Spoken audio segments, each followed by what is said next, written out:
Here is a quick guide on how to install 1CJet. Log into my1ci.com.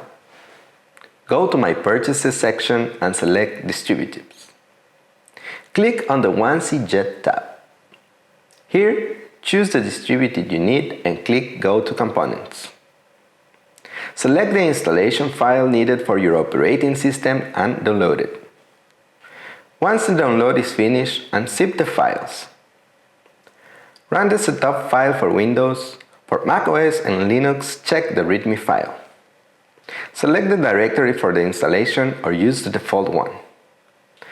Once the process is finished, you can open 1C Enterprise and create your new 1CJet infobase. Create a new infobase using a template. Select 1CJet from the tree. You can choose either the clean version or the demo. Set the name for your infobase. Select the directory where your infobase will be created and click Finish. That's it! Now you can start working with 1CJet.